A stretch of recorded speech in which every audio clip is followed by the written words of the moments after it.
जब लोगों को दर्द होता है ना तब एहसास होता है कि जो कहा था वो सही कहा था, क्या क्या उससे पहले तो उनको समझ में नहीं आता, उससे पहले उनको लगता है कि ये मेरे को डांट रही है या कुछ कर रही है। इनका ऐसा ही चलता है। आज कुछ ऐसा ही मेरी सिस्टर के साथ हुआ। तो आज हम गए थे, कल्पना के दांत में बहुत खतरनाक वाला दर्द हो रहा था, रात से ही उसके दांत में दर्द हो रहा था। उसने मेरे को रात को बताया नहीं, उसने मेरे से कहा कि सुबह हल्का सा दांत में दर्द हो रहा है, नाश्ता करते टाइम कह रही थी कि दांत में दर्द हो रहा है क्या क्या। तो सारे दांत रखे हुए थे, मैं कह रही थी किसके दांत निकाल के रखे हैं यहाँ पे। तो हम क्लिनिक में पहुंच गए थे, कल्पना के दांत थोड़े से ख़राब हो रखे थे, दांत में दर्द भी हो रही थी। तो कल्पना के दांत हमें भरवाने थे, एक यहाँ ये वाला दांत, एक दूसरा दांत था।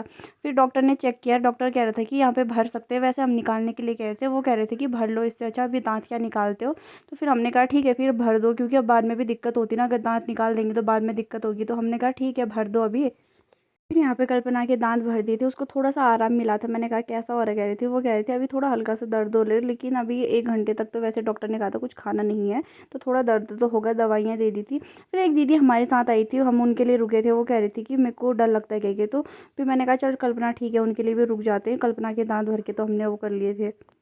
फिर हम गए थे, कल्पना की एक फ्रेंड है उसकी शॉप में गए थे, कल्पना कुर्ती देखने के लिए गई थी। कल्पना को एक से एक कुर्तियाँ दिखा रही थी उसकी फ्रेंड, लेकिन उसको पसंद ही नहीं आ रही थी। वो कह रही थी ये वाला पैटर्न नहीं चाहिए, दूसरा वाला चाहिए, दूसरा वाला चाहिए था। उसकी फ्रेंड बार बार निकाल रही थी, लेकिन निकालने से ज़्यादा तो देख सकी इतना ज़्यादा शर्म आ रही है, पता नहीं सभी लोग शर्माने में रहते रहे। फिर मैंने कहा मैं जो आइसक्रीम खा लेती, इतना गर्म हो रहा है ना, मतलब मैं बता नहीं सकती। अब कल्पना के तो अभी दांत भरा रखे हैं, वो तो आइसक्रीम नहीं खा सकती। फिर उसने कहा कि मेरे को गन्ने का जूस पीना है। मैंने कहा चल, फिर वैसे गर्म भी बहुत ज़्यादा हो रहा है, दिन में बहुत ज़्यादा गर्म हो रहा है, सुबह शाम तो ठंडा ही रहता है पिथौरागढ़ में। यहाँ पे भैया ने एकदम मस्त ठंडा गन्ने का जूस बना के दिया था, मतलब कि मैं बता नहीं सकती, ऐसी राहत मिली ना जैसे कहीं हम ऐसे गर्म इलाके से आ रहे हो और सीधे हमें कोई ठंडा पानी दे दे। मस्त हुआ था। हम थोड़ी देर के लिए यहाँ पे बैठ गए थे, कल्पना के दांत में हल्का दर्द कम था तो उसको भी जूस पिला दिया था हमने।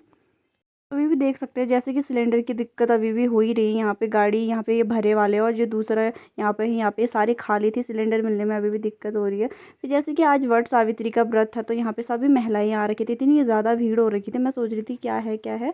बाद में याद आया कि अच्छा हाँ, तो वट सावित्री का व्रत है, तो यहाँ पे सभी महिलाएं आई हैं।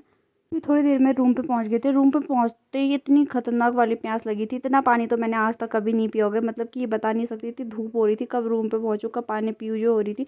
मैंने आज 3-4 गिलास पानी पी लिए, मेरे को पता भी नहीं चला कि इतना पानी पी लिया बोल के। इससे पहले मैं इतना पानी पीती नहीं थी दिन में, मतलब कि 1 या 2 गिलास पीती थी। यहाँ पे तो मैंने एक ही टाइम में मतलब कि 2-3 गिलास पानी पी ली थी, क्योंकि बहुत ज़्यादा गर्म हो रहा था ना। फिर हमने शाम को चाय बनाई थी, मेरी फ्रेंड आई थी, उसी ने चाय बनाई थी, वो ये घूमने भी आई थी, उसी ने चाय बनाई थी, लेकिन चाय बहुत ज़्यादा टेस्टी बना रखी थी, मैं बता नहीं सकती हूँ। आई भी थी और उसने चाय भी बना दी, क्या कह सकते हैं, कुछ नहीं हो सकता। यहाँ पे कल्पना के दांत में दर्द है तो ये चाय नहीं पी सकती, तो हम चाय पी लेते एक बार।